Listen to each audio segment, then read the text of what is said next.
کیا صوفیزم اور تصوف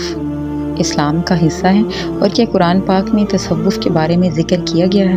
اور کیا اگر ہم تصوف پر عمل پیرا نہیں ہوں گے تو کیا ہم اسلام میں داخل نہیں ہوئے ہیں؟ یہ وہ تمام کوسچنز ہیں جو ہمیں سننے میں آتے ہیں یا جن کا ہمیں سامنا کرنا پڑتا ہے کہ جب ہم کسی دوسرے کو ذکر قلب کی تعلیم کے بارے میں بتاتے ہیں یا ذکر قلب کے بارے میں اس کو گائیڈ کرتے ہیں کہ جی ہاں ذکر قلب لیں اور یہ ضروری ہے، اس کے بغیر جو ہے وہ آپ کی عبادت قبول نہیں ہوتی۔ سیدی فرماتے ہیں دیکھیں سمپل سی بات ہے، دو طرح کے علم اللہ تعالیٰ نے حضور اکرم صلی اللہ علیہ وآلہ وسلم کو عطا کیے، جس میں سے ایک علم ظاہری علم تھا اور دوسرا علم باطنی علم تھا۔ ظاہری علم قرآن پاک کی صورت میں آیا اور جس کو صحابہ کرام نے لکھ لیا اور وہ آج تک محفوظ ہے، جبکہ باطنی علم حضور اکرم صلی اللہ علیہ وآلہ وسلم کے سینہ مبارک پر یعنی کہ قلب پر اتارا گیا، اور دوسرا علم حضور اکرم صلی اللہ علیہ وسلم کے سینہ میں محفوظ تھا جو کہ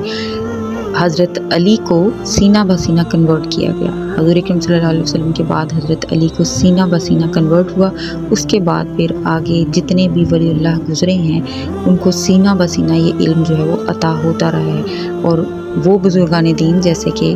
سلطان باہو سرکار، بابا فرید شکرگنج اور دادا صاحب سرکار، اور اس کے علاوہ اور بھی بہت سے بابا گرو نانک جو کہ انڈیا میں ہے، یہ تمام تر بزرگان دین ولی اللہ کہلائے، یعنی کہ اللہ تعالیٰ کے دوست کہلائے۔ تو یہاں پر سوچنے کی بات یہ ہے کہ لفظ تصوف جو ہے وہ کیا پہلے سے ہی شروع سے چلا آ رہا ہے؟ کیا حضور اکرم صلی اللہ علیہ وسلم نے اس لفظ کو استعمال کیا تھا؟ بالکل نہیں، یہ ٹرمنالوجی، یہ ٹرم جو ہے صوفیزم، صوفی اور تصوف جو ہے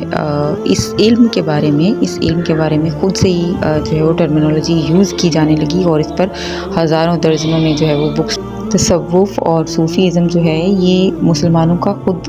جو ہے وہ ایجاد کردہ ورڈ ہے، تو یہ اس کا تصور پہلے نہیں تھا، جبکہ اگر ہم دیکھتے ہیں کہ یہ تعلیم جو ہے یہ تعلیم اتنی ہی پرانی ہے جتنا پرانا قرآن پاک ہے۔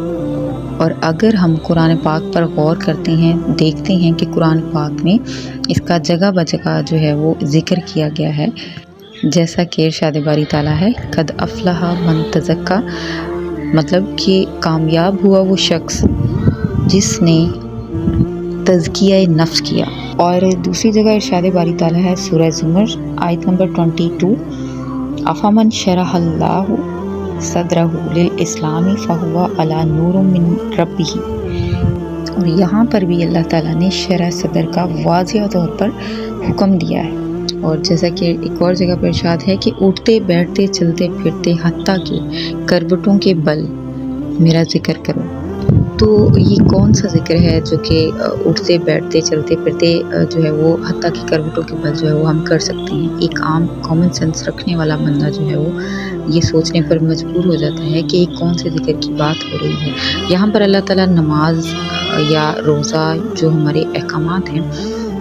جو ہمارے شریعت کے عبادات ہیں، ان کی بات نہیں ہو رہی۔ دیکھیں وہ ایک مقررہ ٹائم پر ہوتے ہیں، یہاں پر بات ہو رہی ہے کہ ایسا ذکر کرتے رہو کہ جو آپ حتیٰ کہ آپ سو بھی رہے ہو، کروڑوں کے بل بھی آپ سو رہے ہو تب بھی آپ کا وہ ذکر ہو رہا ہو۔ تو یہاں پر بھی اللہ جو ہے وہ انڈائریکٹلی ذکر قلب کی بات فرما رہے ہیں۔ اور ایک اور جگہ ارشاد باری تعالیٰ ہے کہ ما رکوع الراکعین، کے رکوع کرنے والوں کے ساتھ رکوع کرو۔ تو یہاں پر رکوع کرنے والے کون ہیں؟ کیا ہم کوئی ایسا انسان بھی ہے جو ہر وقت رکوع ہی کرتا رہتا ہے؟ ایک انسان جب نماز پڑھتا ہے تو رکوع کے ساتھ سجدہ بھی ہوتا ہے اور قیام بھی ہے۔ تو یہاں پر اللہ تعالیٰ ان فرشتوں کی بات فرما رہے ہیں کہ جو صرف اور صرف رکوع کر رہے ہیں، اور آپ کو پتہ ہے اللہ تعالیٰ نے قرآن مجید میں ارشاد فرمایا کہ میرے بہت سے فرشتے جو ہیں وہ اللہ تعالیٰ نے ایسے بنائے ہیں کہ جو صرف اور صرف رکوع کر رہے ہیں، اور کچھ ایسے ہیں جو قیام کی حالت میں ہیں، اور کچھ ایسے بھی ہیں جو صرف اور صرف سجدے کی حالت میں ہیں۔ تو یہاں پر بھی ہمیں باطنی طور پر یہ اشارہ دیا گیا ہے کہ اپنے اندر کی روحوں کو جگا کر رکوع کرنے کیونکہ ہمارے اندر جو ارواح ہیں تو ان کے مختلف مقامات ہیں، کسی کا تعلق عالم ملکوت سے ہے، کسی کا تعلق عالم جبروت سے ہے، تو اس طرح سے ہمارے اندر کی روحوں کو یہ کہا جا رہا ہے کہ اپنے اندر کی ارواح کو جو ہے وہ بیدار کر کے ان فرشتوں کے ساتھ مل کر، کیونکہ ان کی خاصیت جو ہے ہمارے لطائف کی خاصیت جو ہے وہ جسٹ عبادت کرنا ہے، اور یہ جو روحیں ہوتی ہیں جسٹ ان کی نہ کوئی جو ہے وہ شکل ہوتی ہے، جسٹ یہ ارواح ہوتی ہیں اور انہوں نے یہ جسٹ عبادت کے لیے ہی بنائی جاتی ہیں، اور یہ فرشتوں کے ساتھ مل کر اللہ تعالیٰ ارشاد فرماتے ہیں کہ رکوع کرنے والوں کے ساتھ رکوع کرو۔ اور یہاں پر میں حضور اکرم صلی اللہ علیہ وسلم کی حدیث مبارکہ کو کوٹ کرنا چاہوں گی، جو کہ ایک مستند حوالہ ہے، ارشاد نبوی ہے،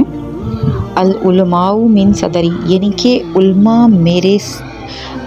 وہ ہوں گے جو میرے سینہ سے ہوں گے، مطلب میرے سینے سے جو سینہ بسینہ ان کو علم ملے گا تو وہ علماء ہوں گے، اور سادات میری پیٹھ میں سے ہوں گے، اور فقراء جو ہیں وہ اللہ کے نور سے ہوں گے۔ اور آج کے دور کے جو عالم جو ہیں وہ کہتے ہیں کہ ہم عالم دین ہیں، اور ایک عالم دین جو ہے وہ بنی نو اسرائیل کے نبیوں کی طرح ہے، تو یہ حضور اکرم صلی اللہ علیہ وسلم نے ارشاد فرمایا ہے ان علماء کے لیے جن کا تعلق حضور اکرم صلی اللہ علیہ وسلم سے سینہ بسینہ جو ہے وہ جڑا۔ تو جن علماء کرام کی بات حضور اکرم صلی اللہ علیہ وسلم کر رہے ہیں جو کہ بنی اسرائیل کے نبیوں کی مانند ہیں،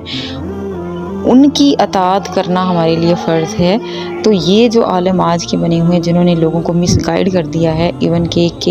جن کو خود تصوف کا نہیں پتہ تھا، تو یہ تصوف کا لفظ جو استعمال کیا گیا ہے یہ خود ساختہ لفظ ہے، جس کی وجہ سے بہت سی مس انڈرسٹینڈنگ ہوتی ہے ان لوگوں کے لیے جو کہ روحانیت میں آنا چاہتے ہیں یا جو اللہ کو پانا چاہتے ہیں۔ تو جب ان کو یہ سوال جو ہے وہ ان کی طرف سے یہ سوال ہوتے ہیں کہ کیا جو ہے وہ یہ والا علم جو ہے وہ اس کا قرآن پاک میں ارشاد ہے، یا اس علم کا جو ہے وہ حضور اکرم صلی اللہ علیہ وسلم نے